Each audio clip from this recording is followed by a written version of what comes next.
লেট্ৰিনৰ জাবৰ পেলাইছে যাতে আপোনালোকে পানী খাব নোৱাৰে। পানী খাব নোৱাৰে, পানী এগিলা গোন্ধ ওলাইছে। গোৱালপাৰাৰ পাইখানাত যি অমানৱীয় অসম চৰকাৰে উচ্ছেদ চলালে, এই উচ্ছেদৰ এটা কৰুণ কাহিনী, এটা নিষ্ঠুৰ কাহিনী আপোনালোকৰ আগত মই ক'বলৈ চেষ্টা কৰি আছোঁ। য'ৰ পৰা তেওঁলোকে পানী তুলি খায়, সেই কুৱাত অসম চৰকাৰৰ আৰক্ষী বাহিনীয়ে বা পুলিচ বাহিনীয়ে লেট্ৰিনৰ যি আৱৰ্জনা, সেই আৱৰ্জনাসমূহ লৈ সেই কুৱাৰ মাজত থৈ দিছে যাতে মানুহে পানী খাব নোৱাৰে। পানীয়েই মানুহৰ প্ৰাণ, এই পানীক লৈ তেওঁলোকে চাৰ দিব পৰা নাই। আজি এই কুৱাটো আপোনালোকক দেখাই আছোঁ, আপোনালোকে চাওক এই কুৱাটো পুলিচ বাহিনীসকলে ভাঙি পেলাবলৈ চেষ্টা কৰি আছিল। কিন্তু আমি এই ৰাইজসকলক দেখাই আছোঁ, এই মানুহবিলাকে এই পুলিচ বাহিনীসকলৰ হাতত ধৰি ভৰিত ধৰি এই কুৱাটো তেওঁলোকে কোনোমতে জীয়াই ৰাখিলে।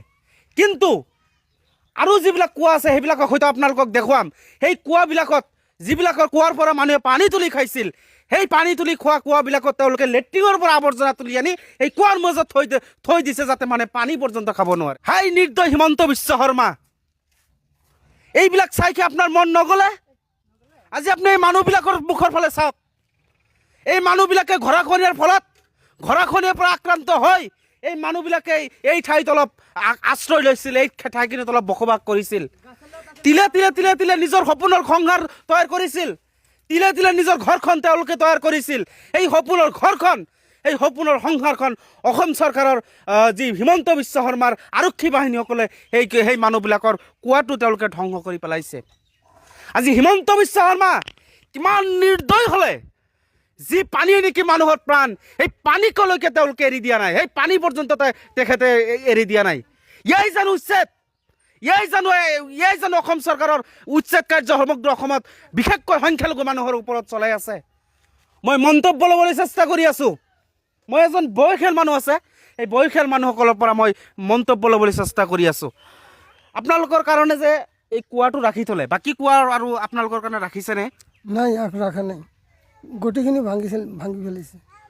কুৱাৰ মাজত কি কৰিছে তেওঁলোকে? কুৱাৰ মাজত তাৰমানে যিগুলো লেট্ৰিনৰ জাবৰ পেলাইছে, জাবৰ ফেলাইছে আৰু বিচি মাটি আনি কুৱাখন ভৰ্তি কৰি দিছে। এদিকে জাবৰ জোৰা যিগিলা গাছ গাছালি সুমনো গাছ গাছালি কুয়াৰ মধ্যে ৰাখা কুয়া খেলে বন্ধ কৰে দিছে যাতে আপোনালোকে পানী খাব নোৱাৰে। পানী খাব নোৱাৰে, পানী এগুলো গন্ধ ওলাইছে। দমকল যিগিলা আছিল দমকল কাটি দিছে, কোনো কিচ্ছু নাই। ইমান কষ্ট দিব লাগছে আমাক। গতিকে আপোনালোকে অসম চৰকাৰক কি আহ্বান জনাব আমাৰ এই ভিডিঅ'ৰ মাধ্যমেদি?